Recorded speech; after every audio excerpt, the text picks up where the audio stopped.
Hello everyone, मैं राजू भंडारी आप सबका स्वागत करता हूं अपने चैनल इलेक्ट्रिकल अड्डा में। आज जो हम क्लास 12 की जो फिजिक्स है ना, उसमें हम नेक्स्ट जो यूनिट है वो स्टार्ट कर रहे हैं, जिसका नाम है विद्युत चुंबकीय प्रेरण तथा प्रत्यावर्ती धाराएं। ठीक है, यानी electromagnetic induction and alternating current. तो ये यूनिट आज हम स्टार्ट कर रहे हैं। तो उसमें हमें सबसे पहले जो पढ़ना है वो हम पढ़ेंगे चुंबकीय फ्लक्स के बारे में। ठीक है, इसके बाद जो नेक्स्ट वीडियो में मैं आपको पढ़ाऊंगा वो पढ़ाऊंगा वैद्युत चुंबकीय प्रेरण के बारे में। ठीक है, तो मैं क्या कर रहा हूँ, मैंने इससे पहले वाली जो है जितनी भी यूनिट थी वो कंप्लीट करवा रखी है, जिसकी आपको प्लेलिस्ट मिल जाएगी। आप मेरे चैनल पे जाके प्लेलिस्ट में जाके देख सकते हो। तो वहां पे आपको इससे पहले वाली सारे चैप्टर्स की क्या मिल जाएंगी, प्लेलिस्ट मिल जाएंगी। ठीक है, तो यहाँ से आपका नेक्स्ट यूनिट मैं स्टार्ट कर रहा हूँ। ठीक है, ये न्यू सिलेबस पे आपके जो आपका 2023 का जो पेपर होगा, ठीक है, उस बेस पे होगा आपका। ठीक है, तो इसमें हम स्टार्ट करते हैं चुंबकीय फ्लक्स। ठीक, अब चुंबकीय फ्लक्स क्या होता है, जैसे आपने वैद्युत फ्लक्स पढ़ा था ना, वैसे ही चुंबकीय फ्लक्स होता है। ठीक, तो जैसे आपका क्या था वहां पे, आपने यहाँ पे क्या चुंबकीय है, तो मतलब एक चुंबकीय कुछ चुंबकीय बल रेखाएं आप खींचोगे इस तरीके से। मान लो कुछ चुंबकीय बल रेखाएं हैं, ठीक है, ये इस तरीके से। ठीक, इस तरीके से कुछ चुंबकीय बल रेखाएं हैं। ठीक, और ये कहां से कहां की तरफ जा रही है, यहां से यहां की तरफ जा रही है आपकी। ठीक है, इस तरीके से जा रही है। और अगर आपने क्या करा, इसके बीच में कुछ एक ऐसा तल बना दिया, मान लो मैंने ये तल बना दिया इसके बीच में। ठीक है, ये इसका तल हो गया, जिसका क्षेत्रफल हमने ले लिया ए। ठीक, तो अगर इसके तल के लंबवत अगर आपकी चुंबकीय बल रेखाएं इसके अंदर से पास हो रही है, यानी कितनी बल रेखाएं इसके अंदर से आपकी पास हो रही है, जैसे अभी मैंने यहाँ पे बनाया 1 2 3 4 4 बल रेखाएं यहाँ इसके अंदर से जा रही है। ठीक, तो इसका चुंबकीय फ्लक्स हो जाए, ये इसका चुंबकीय फ्लक्स हो जाएगा। ठीक है, कितनी इसके अंदर से बल रेखाएं पास हो रही हैं, किसके, इस क्षेत्रफल से या इस तल से, वही आपका क्या हो जाता है, चुंबकीय फ्लक्स हो जाता है। ठीक, अब यहां पे जो हम चुंबकीय फ्लक्स का फॉर्मूला जो यूज करते हैं वो लेते हैं हम फाई इक्वल टू बी ए। ठीक है, ये कौन सा केस है, ये वाला केस है जब आपका क्या है, ये जो तल है और ये चुंबकीय क्षेत्र आपस में कितने डिग्री पे है, लंबवत है आपस में। कैसे हैं, लंबवत, यानी 90 डिग्री पे है।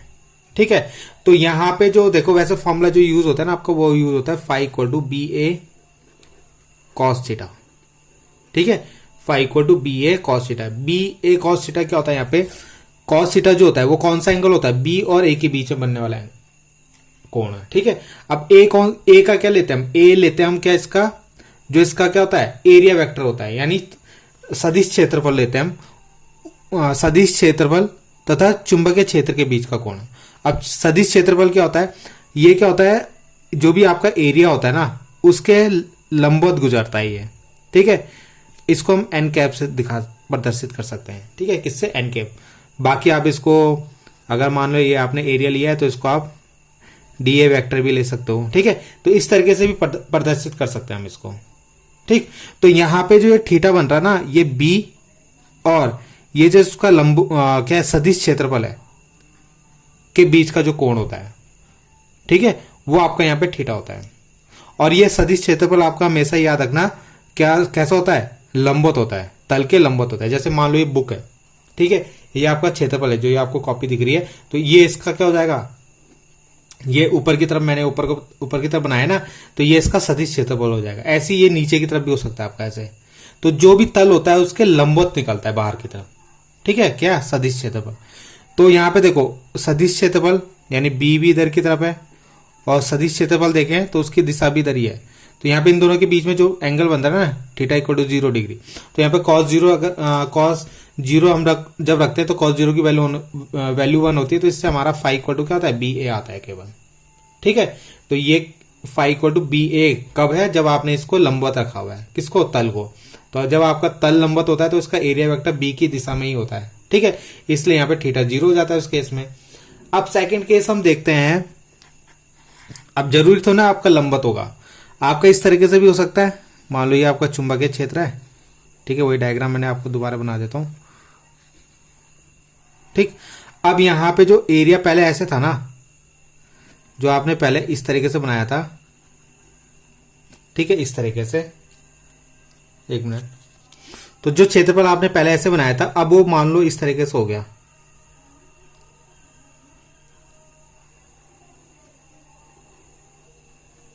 यानी ये जो तल है ना कुछ झुक गया नीचे की तरफ, ठीक है। जब पहले ऐसे था तो अब आपने इसको कुछ ऐसे कुछ मतलब किसी कोण पे झुक गया, ठीक। अब क्या होगा, जो ये चुंबकीय क्षेत्र है बी, ठीक है, अब ये जो तल है आपका ये जो झुक गया है, अब इसका जो एरिया वेक्टर होगा वो कहां की तरफ होगा, ए, वो भी झुक जाएगा कुछ, तो वो सब कुछ इस तरीके से बन जाएगा, एन कैप जो हो जाएगा वो आप ऐसा आ जाएगा। पहले कैसे जा रहा है, सीधा जा रहा था, अब ये भी झुक जाएगा। तो ये क्या होगा, चुंबकीय क्षेत्र के साथ, ठीक है, चुंबकीय क्षेत्र यानी बी के साथ, ये बी है ना इधर की तरफ जा रहा है, ये जो होगा इधर की तरफ बी जा रहा होगा। ये लाइन मैंने बनाई है, उसके साथ मैंने एक और बना दी है, तो यहाँ पे कुछ थीटा एंगल पे झुक जाएगा, जैसे बी जा रहा था आपका, है ना। तो वहां से अब ये जो एन जो पहले इसके साथ 0 डिग्री का एंगल बना रहा था, और वो कुछ थीटा एंगल बनाएगा, इस तरीके से कुछ थीटा एंगल बनाएगा, ठीक है। तो यहाँ पे जो इसका फॉर्मूला यूज करेंगे ना, जो फॉर्मूला अभी हमने ऊपर यूज करा वही यूज कर लेंगे यहाँ पे भी, क्या, फाई इक्वल टू बी, ठीक है।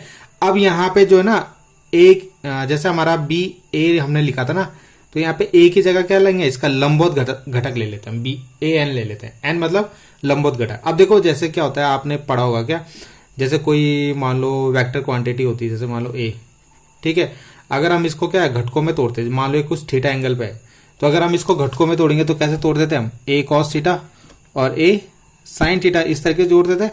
यानी जिसके साथ कोण बनाता था उसके साथ कॉस लेते थे, और जिसके साथ कोण नहीं बनाता था उसको साइन लेते थे। वैसे ये क्या है, जो एरिया है ना यहाँ पे, ये भी 2 घटकों में टूट जाएगा, ठीक है। अब इसको ऐसे समझ लो, ये जो ए है ना वो मान लो इस तरीके से है, थीटा कोण पे है, किसके साथ, बी के साथ, ठीक है। अब ये जो थीटा कोण पे जब है तो इसका हम क्या करेंगे, ये जो ए है इसके भी 2 घटक टूटेंगे, ए एन कॉस थीटा, और एक टूटेगा ए एन नहीं, हाँ ए एन नहीं, ए कॉस थीटा हो जाएगा, ए एन का जो है ना ए एन, इसका ए कॉस थीटा और एक ए साइन थीटा, ठीक है। ए एन आपका कोई क्षेत्रफल था, ठीक है, वो क्या था 2 घटकों में टूट जाएगा, ए कॉस थीटा और ए साइन थीटा। तो यहाँ पे हम जो कौन सा घटक लेंगे इसका, ये वाला घटक, ठीक है, क्षैतिज घटक, तो ए कॉस थीटा, ठीक। तो ये फॉर्मूला आपका बी ए कॉस थीटा इस तरीके से आया है, जो मैंने यहाँ पे आपको लिखवाया था ना। तो फाइव को टू बी ए कॉस थीटा कैसे बना, जो हमने इसका ये वाला घटक लेंगे, कौन सा वाला, कॉस थीटा वाला घटक, ठीक है। तो इस तरीके से बनाइए फाइव को टू बी ए कॉस थीटा। अब यहाँ पे जितना भी आपका एंगल बन रहा होगा किसके बीच में, ये जो सदिश क्षेत्रफल और बी के बीच में जो भी थीटा आपका यहाँ पे बन रहा होगा, मान लो 30 डिग्री भी बन सकता है, 40 भी बन सकता है, 60 भी, वो वैल्यू आप यहाँ पे रखोगे, ठीक है, वो वैल्यू आप यहाँ पे रखोगे थीटा की जगह। बाकी बी और ए की वैल्यूज आप जो गिवन होगी वो यहाँ पर रख सकते हो। तो इस तरीके से हम फाई निकालते हैं। तो 2 केस होते हैं, एक जब आपका लंबवत होता है, तो उस समय जो सदिश क्षेत्रफल होता है वो 0 डिग्री का एंगल बनाता है, ठीक है।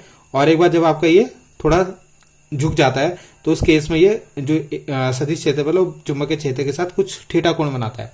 तो यहाँ पे हमने क्या करा, उस जो एरिया था उसको 2 घटकों में तोड़ा, तो हमने कौन सा वाला लेना है यहाँ पे, कॉस थीटा वाला, ठीक है। तो इस तरीके से फॉर्मूला बनता है। तो एक्चुअल फॉर्मूला यही है आपका फाइव को टू बी ए कॉस थीटा, ठीक है। तो यहीं से आप बाकी सारे केसेस ले सकते हो, लंबवत है या किसी भी कोण पे झुका हुआ है तो वो इसी फॉर्मूले से निकल जाता है, ठीक है। तो आई होप आपको ये समझ में आया होगा। Thank you.